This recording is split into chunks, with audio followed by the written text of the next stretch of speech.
आज अपन vector chapter पढ़ेंगे जो 11th का पहला पोर्शन या पहला टॉपिक मान सकते हो। 11th 12th दोनों में ये वेक्टर काम में आता है। मैं बेसिकली ये बोलूँ कि हर चैप्टर की रिक्वायरमेंट है वेक्टर। तो अपन स्टार्ट करते हैं आज वेक्टर चैप्टर, जो अपन उस लेवल तक पढ़ेंगे जिसे आईआईटी नीट जितने भी टाइप के क्वेश्चन आते हैं वो सारे इजीली सॉल्व किए जा सके। तो स्टार्ट करते हैं आज अपन वेक्टर।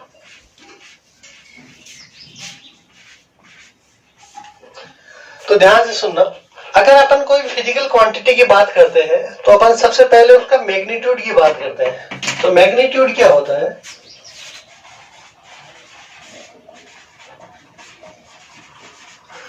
मैग्नीट्यूड होता है एन यू।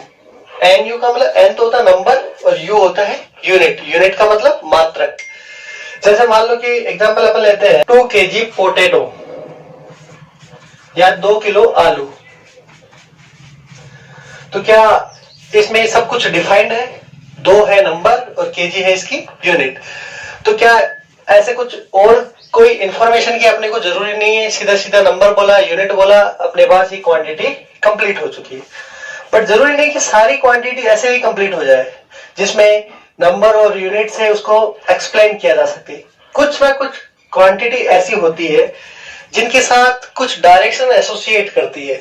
जैसे एक आपको मैं कहानी सुनाता हूं चिंटू मिंटू की। मान लो मैं ऐसे बोलूं कि एक चिंटू था और एक मिंटू था।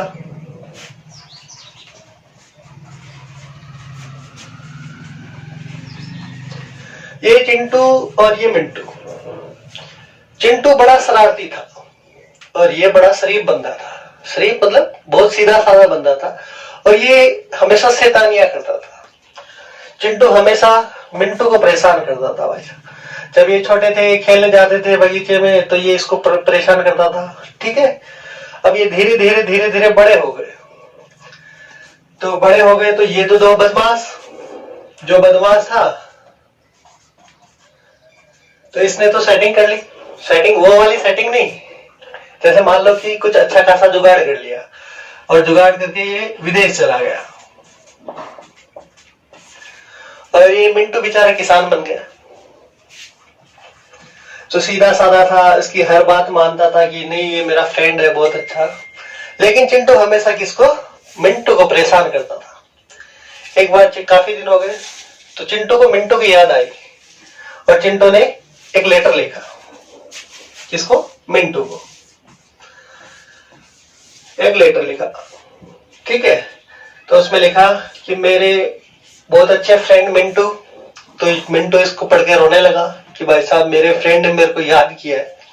तो इसने लिखा कि मैं बीमार हूं और मैं मरने वाला हूं।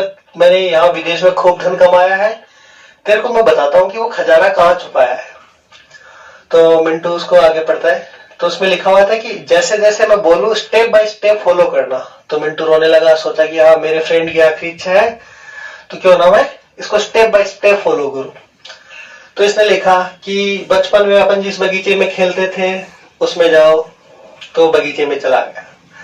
उसमें एक अमरूद का पेड़ है, जहां अपन खेलते थे तो वो अमरूद के पेड़ के पास चला गया। बोले इस अमरूद के पेड़ से 8 मीटर पर खजाना गड़ा हुआ है, इतना लिखा हुआ था। तो मिंटू ने सोचा 8 मीटर किधर? 8 मीटर तो इधर भी हो सकता है, 8 मीटर इधर भी, 8 मीटर नीचे भी, ऊपर भी, हर डायरेक्शन में क्या 8 मीटर हो सकता है? इसका मतलब केवल 8 मीटर खजाने की लोकेशन बताना क्या परफेक्ट है? नहीं, इसका मतलब इसके साथ कुछ ना कुछ डायरेक्शन देता है। इसका मतलब ये इंफॉर्मेशन इनकरेक्ट है। इसका मतलब ये यूनिट जिसमें नंबर भी है और यूनिट भी है कंप्लीट नहीं है। ऐसे कई एग्जांपल ले सकते हैं। जैसे मान लो अपन कल्याण सर्किल पे खड़े हैं। कल्याण सर्किल की बात करें, ये कल्याण सर्किल है और इधर डिपो है और इधर मान लो केवी क्लासेज है। ठीक है, तो मैं यहां खड़ा था, इतने में एक भाई साहब आए और पूछा भाई साहब कि केवी क्लासेज कहाँ है? तो मैंने कहा 2 किलोमीटर दूर है।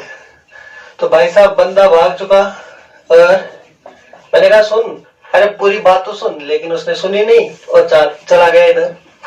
2 किलोमीटर जाने के बाद किसी एक और आदमी से पूछा, बोले भाई साहब केवी क्लासेज किधर है? तो उसने कहा भाई साहब 4 किलोमीटर दूर है। तो क्या इस बंदे ने कुछ ना कुछ तो गलती की? इसका मतलब ये वाली जो इन्फॉर्मेशन है क्या वो करेक्ट है क्या? नहीं। इसका मतलब कुछ ऐसी क्वांटिटियां होती है जिनके साथ डायरेक्शन मैटर करती है। तो ऐसी क्वांटिटी जिनमें डायरेक्शन इंपॉर्टेंस रखती है उनको अपन क्या बोलते हैं? Vector quantity. तो ऐसी क्वांटिटी जो डायरेक्शन के साथ एसोसिएट करती है वो क्वांटिटी क्या कहलाती है? Vector quantity. अदरवाइज वो क्या कहलाती है? स्केलर क्वांटिटी कहलाती है। क्लियर है मामला? सोचो, अगर मैं बोलूं टाइम, तो टाइम स्केलर क्वांटिटी है या वेक्टर क्वांटिटी? अपन जानते हैं कि टाइम स्केलर क्वांटिटी, बट क्या इसकी डायरेक्शन होती है? बिल्कुल होती है। अपन जाने की पास्ट, प्रेजेंट और फ्यूचर, पास्ट से प्रेजेंट, प्रेजेंट से फ्यूचर, क्या ये इसकी डायरेक्शन हुई? बट क्या टाइम ऑलवेज इसी डायरेक्शन में चलता है? कभी भी पास्ट, फ्यूचर, प्रेजेंट, पास्ट ऐसे थोड़ी चलता है। टाइम हमेशा पास्ट, प्रेजेंट और फ्यूचर ऐसे चलेगा। यानी जिसकी डायरेक्शन फिक्स हो, जिसकी डायरेक्शन फिक्स हो वो क्वांटिटी हमेशा स्केलर क्वांटिटी कहलाती है, ना कि वेक्टर। चाहे डायरेक्शन हो, लेकिन अगर डायरेक्शन फिक्स है तो हमेशा वो क्वांटिटी क्या कहलाएगी? स्केलर क्वांटिटी कहलाएगी। और एग्जांपल दे सकते हैं, जैसे अपन करंट, तो करंट की बात करें, इलेक्ट्रिक करंट की, तो हम जानते हैं कि करंट हमेशा बैटरी के पॉजिटिव टर्मिनल से नेगेटिव टर्मिनल की तरफ आउटवर्ड फ्लो करता है। क्लियर है मामला? लेकिन क्या हमेशा positive to negative outward from the battery होता है? यानी इसकी डायरेक्शन ऑलवेज क्या होती है? फिक्स। और फिक्स होती है, इसका मतलब क्या हो गया? स्केलर क्वांटिटी होगी। तो अपन जानते हैं कि जिसकी डायरेक्शन फिक्स हो हमेशा वो कौन सी क्वांटिटी होती है? स्केलर क्वांटिटी होती है। नेक्स्ट अपन सीधी सीधी बात कर लेते हैं कि स्केलर क्वांटिटी कौन सी? जिसमें केवल मैग्नीट्यूड हो, डायरेक्शन ना हो। और वेक्टर क्वांटिटी कौन सी? जिसमें मैग्नीट्यूड भी हो और डायरेक्शन भी हो। क्या कहलाती है? वेक्टर क्वांटिटी कहलाती है। अब अपन बेसिक बात कर लेते हैं जो वेक्टर्स के बारे में है। तो सबसे पहले बात आती है रिप्रेजेंटेशन ऑफ वेक्टर। सबसे पहला टॉपिक आता है अपना रिप्रेजेंटेशन ऑफ वेक्टर।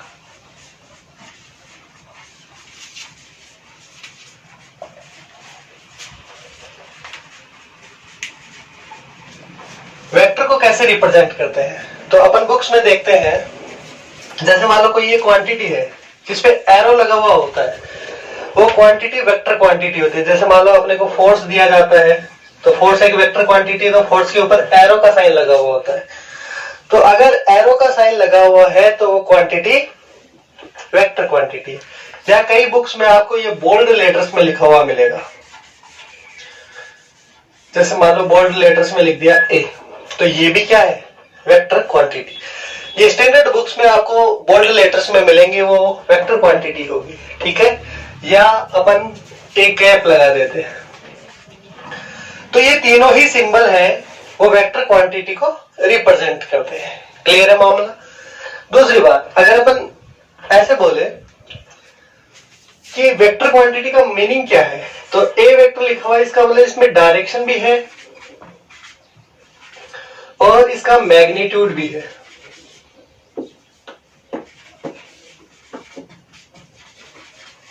मैग्नीट्यूड को ऐसे रिप्रेजेंट किया जाता है, जबकि डायरेक्शन को ऐसे, ये जो एरो हेड है वो डायरेक्शन को रिप्रेजेंट करता है। क्लियर है?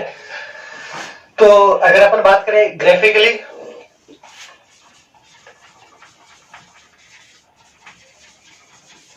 तो ग्राफिकली रिप्रेजेंटेशन की बात करें तो एरो को जो है, जैसे मान लो ये एरो है, इसको अपन बोलते हैं टेल और इसको अपन बोलते हैं हेड। यानी ये पूंछ हो गई, ये सर हो गया। तो जो हेड है हमेशा डायरेक्शन को रिप्रेजेंट करता है। हेड हमेशा डायरेक्शन को रिप्रेजेंट करता है। और इस एरो की जो लेंथ होती है, जैसे मान लो इसकी लेंथ है L, तो ये हमेशा इसके मैग्नीट्यूड को रिप्रेजेंट करती है। तो अगर मान लो एग्जांपल देखें अपन, मैं बोलूं कि 2 न्यूटन और 4 न्यूटन को ग्राफिकली रिप्रेजेंट करना है अपने को, तो क्या दोनों की डायरेक्शन अगर मैं बोल दूं कि सेम डायरेक्शन है, तो ये 2 न्यूटन, तो डायरेक्शन तो इधर है, इसका मैग्नीट्यूड ये हो गया 2 न्यूटन, ठीक है। और अगर मैं 4 न्यूटन बनाऊंगा तो इसकी लेंथ इसे डबल करनी पड़ेगी, तो ये मान लो कि 4 न्यूटन है। तो जो लेंथ है इसकी क्या रिप्रेजेंट कर रही है, मैग्नीट्यूड को, और एरो हेड किसको रिप्रेजेंट कर रहा है, इसकी डायरेक्शन को। तो अपन बता सकते हैं कि 2 न्यूटन फोर्स भी इधर लग रहा है और 4 न्यूटन फोर्स भी इधर लग रहा है। इसका मतलब डायरेक्शन तो दोनों की क्या है, सेम है, बट जो लेंथ है वो हमेशा क्या बताएगी अपने को, इसका मैग्नीट्यूड। क्लियर है। तो पहली बात अपन ने की कि इसको कैसे रिप्रेजेंट किया जाता है, तो ऐसे रिप्रेजेंट किया जाता है। ए वेक्टर का मतलब इसके साथ डायरेक्शन एसोसिएट करती है और इसके साथ इसका मैग्नीट्यूड भी एसोसिएट करता है।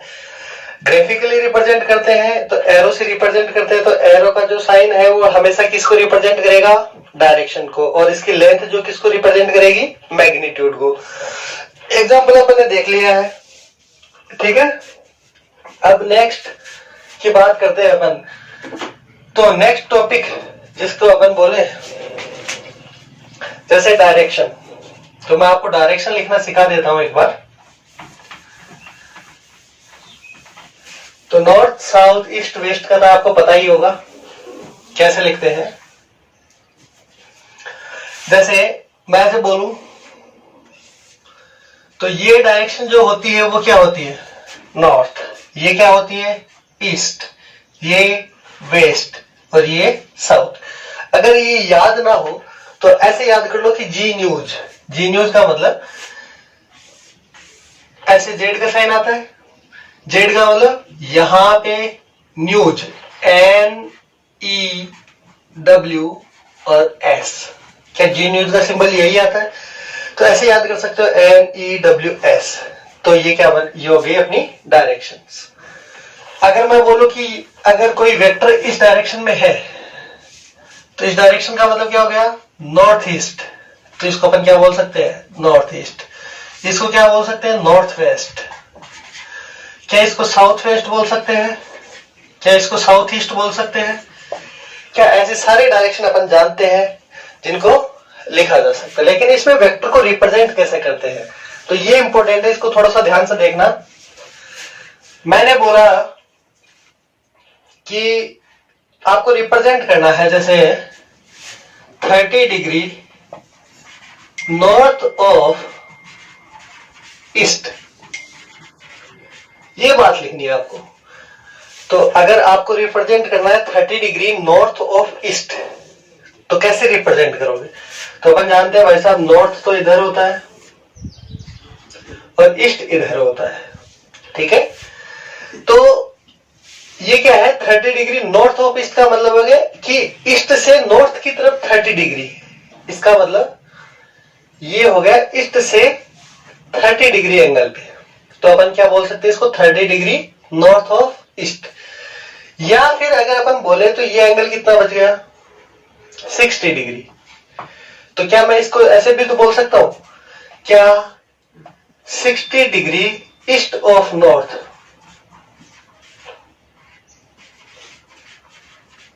क्या ये दोनों सेम ही बात है। तो इस जब भी किसी वेक्टर को रिप्रेजेंट किया जाता है तो हमेशा ये ध्यान रखना कि जो जिसकी तरफ एंगल की बात किया जाए हमेशा उसको उसी तरफ लेना होता है। तो एक दो क्वेश्चन करते हैं सोल्व ताकि अपने की क्लियरिटी ज्यादा आए।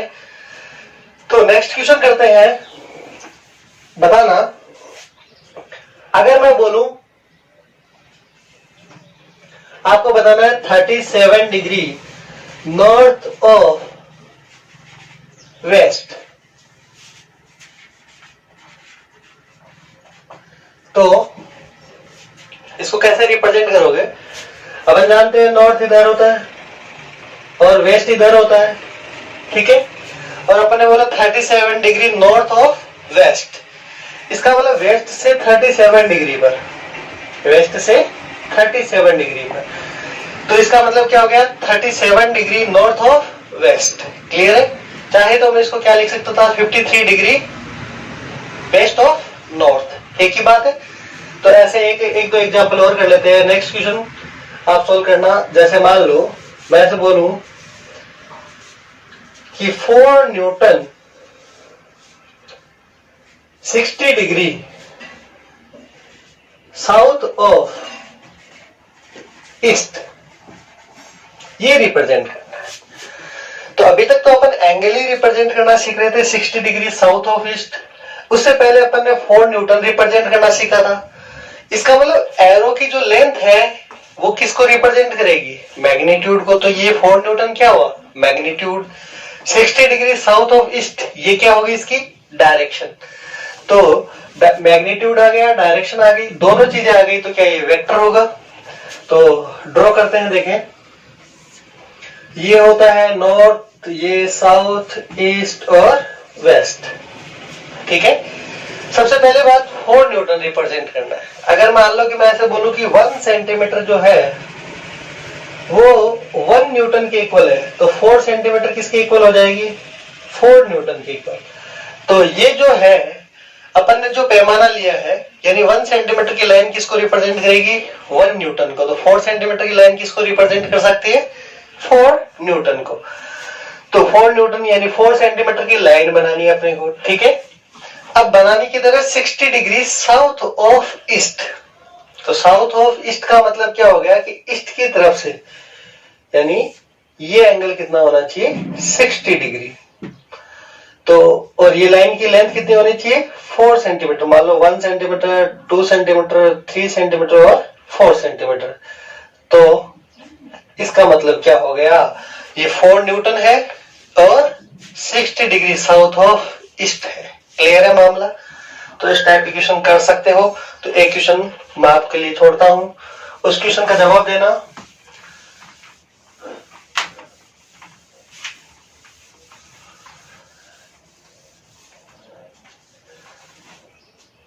हाँ, मैंने बोला 2 न्यूटन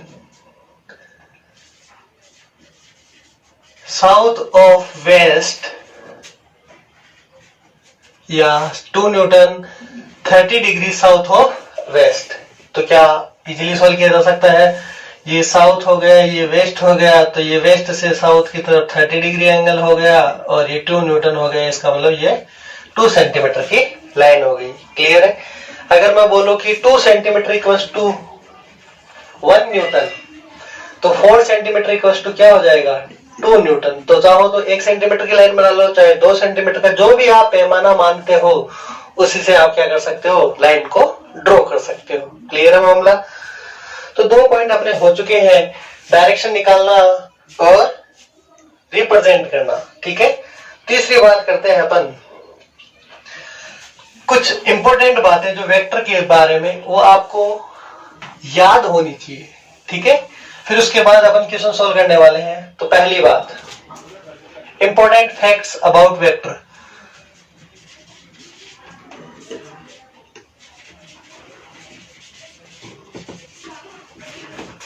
ये काफी इंपॉर्टेंट है, इस चीज को ध्यान रखना। तो पहली बात करते हैं अपन इंपॉर्टेंट फैक्ट्स के बारे में। सबसे पहली बात आती है अपनी कि एक वेक्टर है, जैसे मान लो ये वेक्टर है, अगर इसको 2 पाई रोटेट किया जाए, यानी 2 पाई से रोटेशन करवा दिया जाए, तो 2 पाई से रोटेट करते हैं तो वेक्टर में कोई चेंजेस नहीं होता, ना उसकी डायरेक्शन में, और मैग्नीट्यूड तो वैसे ही चेंज नहीं होने वाला। तो अगर 2 पाई से रोटेट करवाया जाए तो डायरेक्शन शुड बी सेम।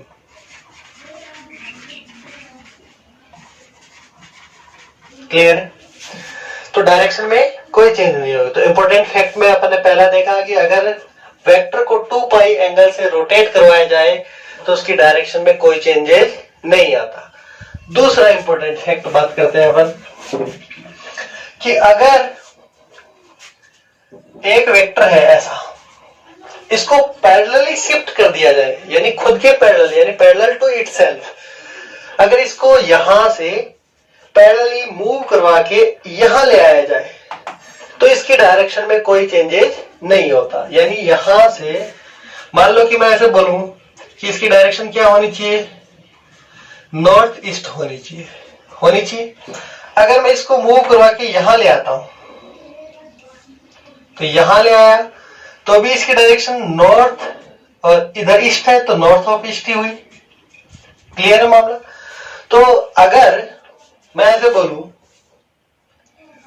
कि ये है डायरेक्शन तो क्या ये डायरेक्शन नॉर्थ ऑफ ईस्ट है।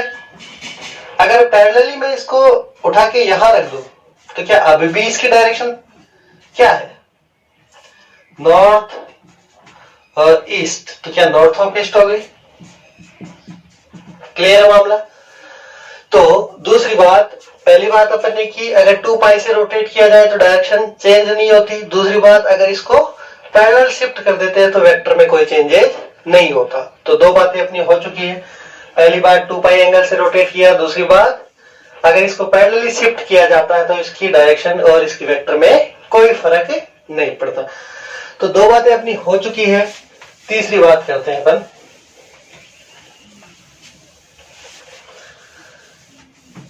हाँ,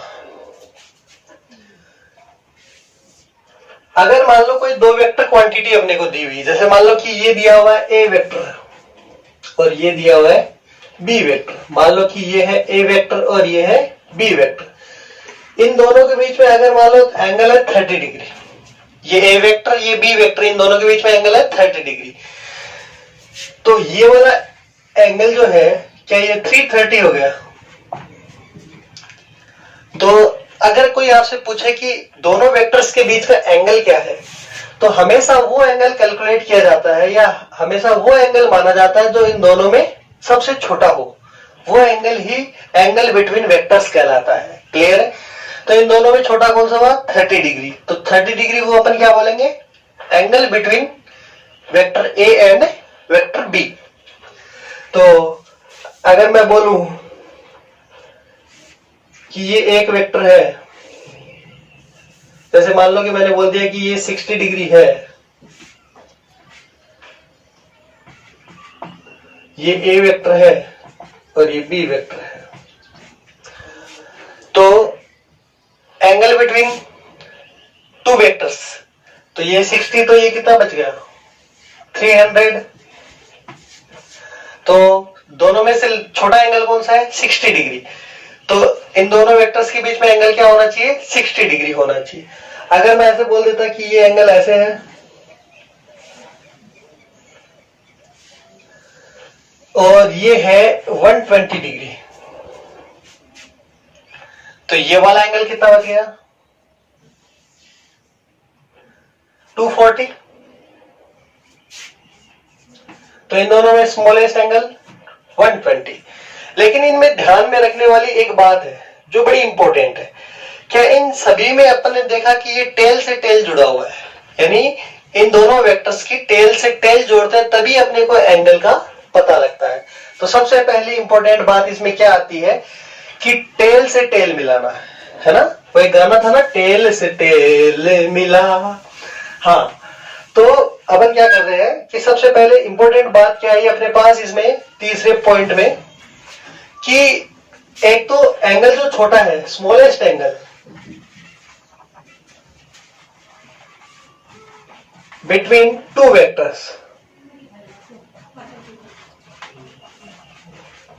ठीक है। दूसरा इंपॉर्टेंट पॉइंट क्या है कि दोनों टेल से टेल मिले हुए होने चाहिए, है ना।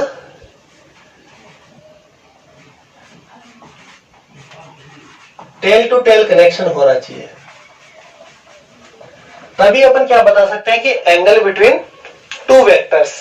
सपोज करो कि मैंने ऐसे बोला होता कि ये वेक्टर ए है और ये वेक्टर बी है, ठीक है, और इन दोनों के बीच में एंगल है 120 डिग्री। अब मैं पूछ लेता angle between A vector and B vector.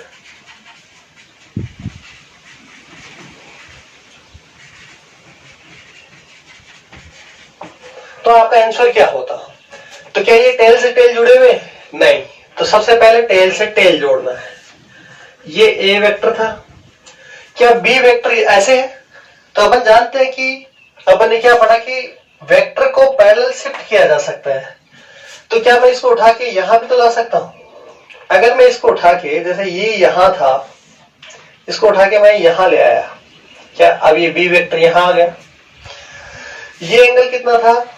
120। तो अब ये कितना बच गया? 60 डिग्री। तो angle between A and B कितना हो गया? 120 हुआ या 60 डिग्री? 60 डिग्री। तो अपन क्या बोलेंगे, यहां angle between A and B कितना हो गया? 60 डिग्री। क्लियर है मामला? क्या इस टाइप के 2-3 क्वेश्चन करते हैं ताकि क्लियरिटी आए अपने को और अच्छे से। दो ही बातों को ध्यान रखना है कि एक तो क्या होना चाहिए, स्मॉलेस्ट एंगल होता है वो ही लेते हैं। दूसरी बात, टेल से टेल जुड़ी हुई होनी चाहिए। क्लियर है मामला? तो अभी तक अपन ने 3 इंपॉर्टेंट फैक्ट्स पढ़े थे। पहला, 2 पाई एंगल से रोटेट कर देते हैं तो डायरेक्शन पे कोई चेंजेज नहीं आता, या पैरेलल शिफ्ट कर सकते हैं तो वेक्टर में कोई चेंजेज नहीं होता। क्लियर है मामला? तीसरा पॉइंट ये है।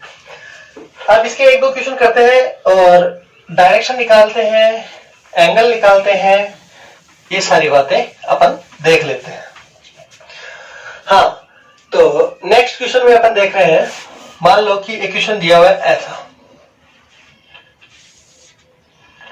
मैंने बोला ये ए वेक्टर है, ठीक है, ये है 30 डिग्री पर। ये बी वेक्टर है,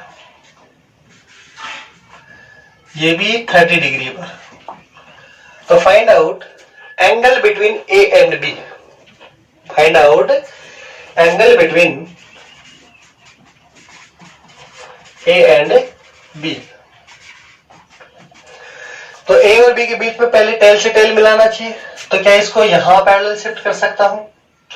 तो ये 30 डिग्री एंगल, तो ये एंगल भी 30 डिग्री। क्लियर है मामला? तो क्या इसको अब हटाया जा सकता है? बिल्कुल। तो क्या ये अब बी वेक्टर हो गया? तो देखो, बी वेक्टर और ए वेक्टर के बीच में कितना एंगल हो गया? 60 डिग्री। तो आंसर आ गया अपना 60 डिग्री। क्लियर है? और क्वेश्चन देखते हैं, थोड़ा और बढ़ाते हैं क्वेश्चन को, ठीक है। तो नेक्स्ट क्वेश्चन,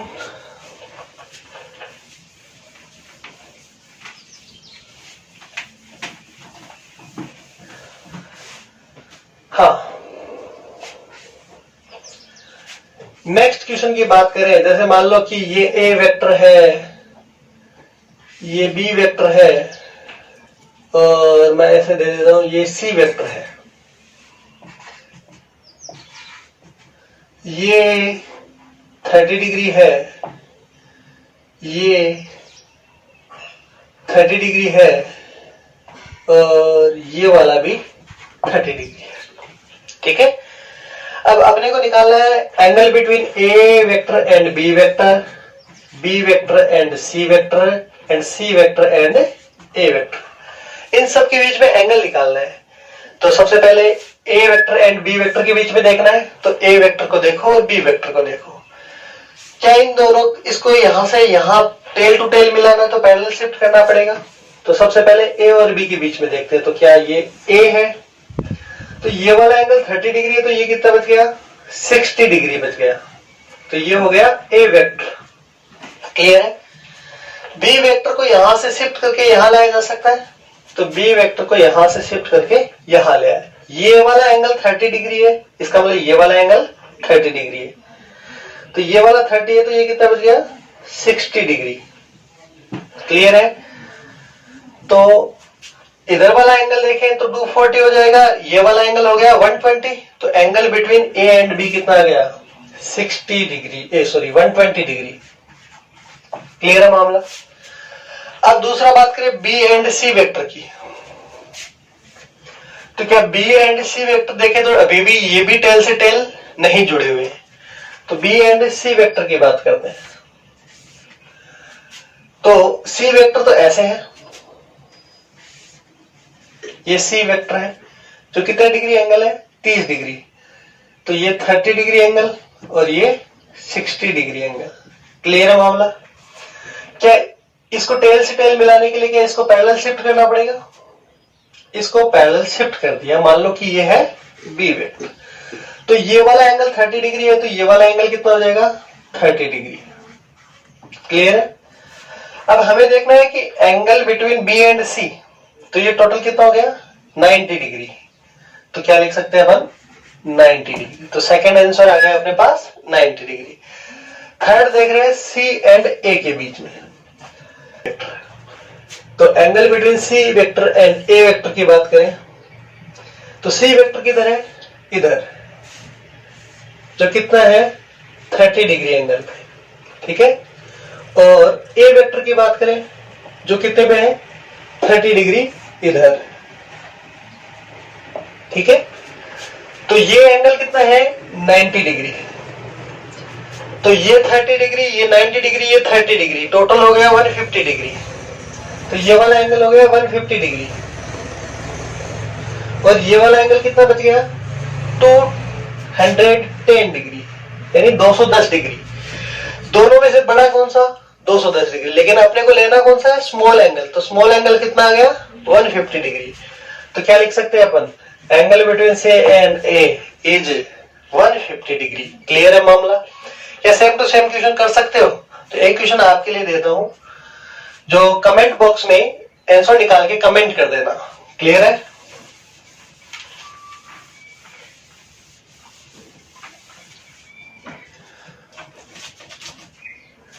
हाँ, तो नेक्स्ट क्वेश्चन आपके लिए है जिसको आप सोल्व करके बताओगे। ये ए वेक्टर है जो 30 डिग्री पे है, ये बी वेक्टर है जो 10 डिग्री पे है, ठीक है। और ये सी वेक्टर है जो यहां से 20 डिग्री पे है। क्लियर है? अब आपको फाइंड करना है, find angle between A vector and B vector, A vector and C vector, and C vector and B vector. तो इन सब के आंसर आप कमेंट बॉक्स में 1 2 3 इसी हिसाब से डाल देना। क्लियर है? तो बाकी के अब टाइप्स ऑफ वेक्टर पढ़ेंगे अपने नेक्स्ट चैप्टर में। इसका मतलब नेक्स्ट लेक्चर जो अपना आएगा, नेक्स्ट वीडियो जो आएगा, उसमें टाइप ऑफ वेक्टर पढ़ेंगे। क्लियर है?